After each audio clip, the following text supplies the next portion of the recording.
So Allah subhanahu wa ta'ala mentions to us the different reasons why Iblis rejected, why Shaitan refused to prostrate. And Allah subhanahu wa ta'ala, when He does that for several reasons. Number one, Allah subhanahu wa ta'ala highlights to us the elements of Shaitan's character that are relevant to the story He's telling. So usually, for example, if we're talking about Bani Israel, Allah subhanahu wa ta'ala starts to mention the aspect of pride. Allah subhanahu wa ta'ala would mention the ingratitude of Iblis or Shaitan. So whatever Allah subhanahu wa ta'ala is talking about, in essence, Allah subhanahu wa ta'ala will place the story of Iblis, the story of Shaitan, in that context. Now, when Allah subhanahu wa ta'ala uses the different names of Shaitan, we also see that there's a miracle in the Quran. Now, just quickly, the word Iblis is the name of the devil. The word Iblis means one who has lost all hope from receiving the mercy of Allah subhanahu wa ta'ala. Someone who's hopeless, who's helpless. Okay, he's turned away from Allah subhanahu wa ta'ala altogether,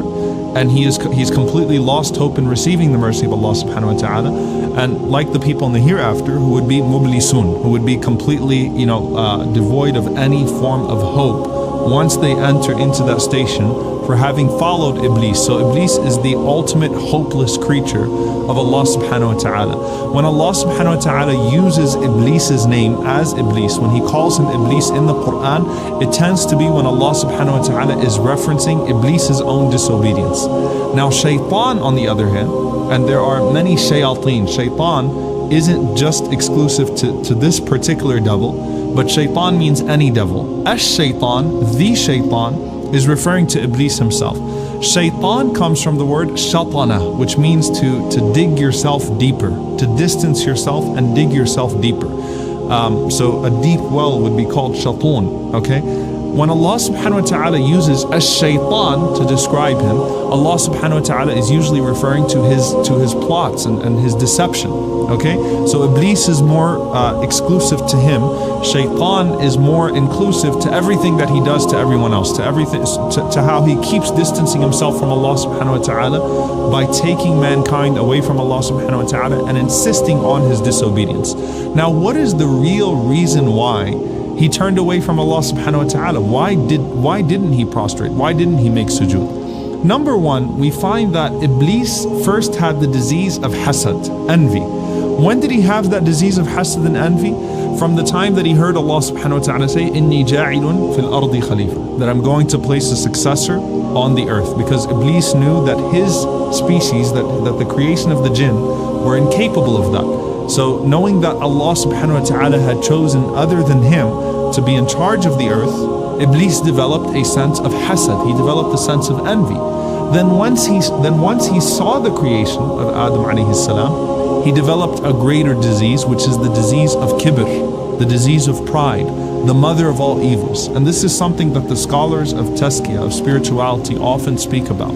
That many times the degree of the sin that's being described, that's being discussed, is not that grave, or it could be very grave, but the disease that it tells you about, or the disease that's behind that disease, the sin that sin leads to, could actually be bigger. And so kibr is the worst of them all, the mother of all diseases. Iblis developed that when he finally saw Adam alayhi salam and his creation, and Iblis felt like he was better than him. Iblis felt like he was of a greater degree of piety, a greater in his sense of creation, and so on and so forth. Now, what does Allah subhanahu wa ta'ala highlight in the Quran when Allah talks about his refusal to prostrate to Adam? Allah subhanahu wa ta'ala says, وَإِذْ قُلْنَا لِلْمَلَائِكَةِ اسْجُدُوا لِآدَمَ فَسَجَدُوا إِلَّا إِبْلِيسَ كَانَ مِنَ الْجِنِّ فَفَسَقَ عَنْ أَمْرِ رَبِّهِ. First, Allah subhanahu wa ta'ala says that when we said to the angels to prostrate to Adam alayhi salam, they all did except for Iblis. Now in the Arabic language, this istithna, this saying except for Iblis, does not necessarily mean he was an angel, but instead he was amongst the angels, as we've already established. But Allah says, كَانَ مِنَ الْجِنِّ فَفَسَقَ عَنْ أَمْرِ رَبِّهِ. He was from the jinn, and that's why he was capable of disobeying Allah subhanahu wa ta'ala. So Allah wants to highlight the fact that he's a jinn to show that he's mukhayyar, that he has free will, as opposed to the angels. So he can disobey Allah subhanahu wa ta'ala technically, as opposed to the angels who cannot. So this automatically sets us apart from the Christians and the Jews in that sense, from a theological perspective. Now Allah subhanahu wa ta'ala, after establishing that Iblis is mukhayyar, that Iblis had the choice, Allah subhanahu wa ta'ala says, قَالَ يَا إِبْلِيسُ مَا مَنَعَكَ أَن تَسْجُدَ لِمَا خَلَقْتُ بِيَدَيَّ أَسْتَكْبَرْتَ أَمْ كُنْتَ مِنَ الْعَالِينَ. So Allah subhanahu wa ta'ala says, what prevented you from prostrating to that which I created with my hands? Did you find kibr in yourself, or did you find yourself from being amongst the exalted, from al-aleen? Now these things here, istakbarta am kunta min al-aleen, these two things here are actually different categories. Allah gives us two possibilities here for Iblis abstaining from sujood. Number one, istakbarta, okay? Astakbarta. Did you find pride in yourself? Did you find yourself too good? Istakbarta means istakbarta an sujood. Did you find yourself too good to prostrate and put your face on the ground? Al-aleen, okay, am kunta min al-aleen, or did you find yourself to be amongst the exalted, means do you find yourself to be better than the rest of the angels? So Allah mentions two possibilities, and they are two different categories of pride that are both destructive. The first one is that the action is beneath you. The second one is that the others are beneath you, okay?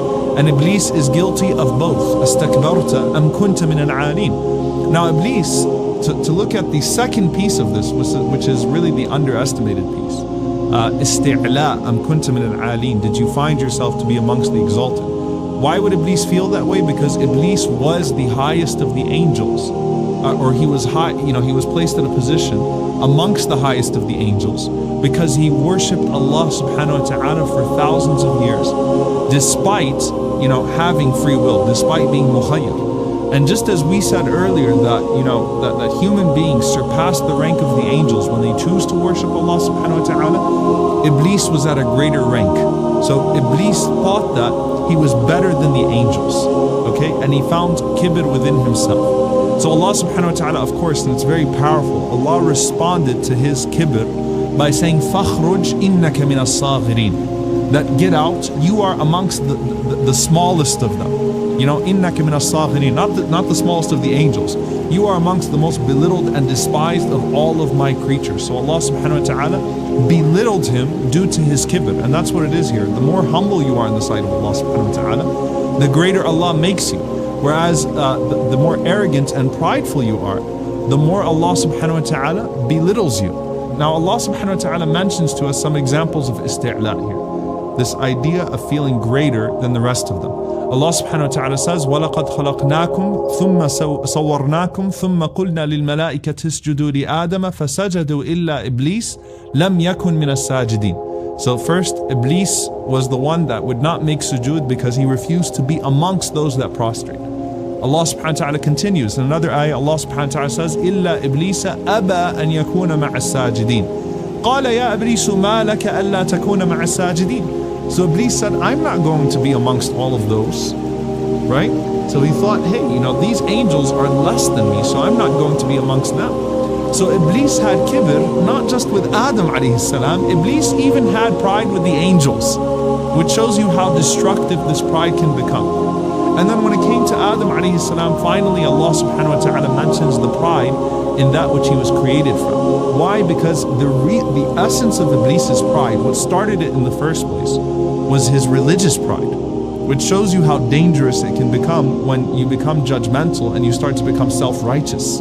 Okay, and self-righteousness leads to being judgmental in the first place. But what ends up happening is that you start to have pride in other ways as well. So Iblis was, he really took pride in his ibadah, but then Iblis, when he sees Adam alayhi salam, Allah subhanahu wa ta'ala says, he said, قَالَ أَأَسْجُدُ لِمَنْ خَلَقْتَ طِينًا. You want me to prostrate to the one that you've created from dirt? So it led him to belittle Adam alayhi salam in every way. It led him to racism. And just like racism, racism is a nasty disease in and of itself, right? But racism can also indicate a form of pride and shirk. It can also indicate a form of shirk. It can indicate, of disbelief. Why? Because you think that Allah has made you inherently better than someone else. And there's nothing more satanic than that.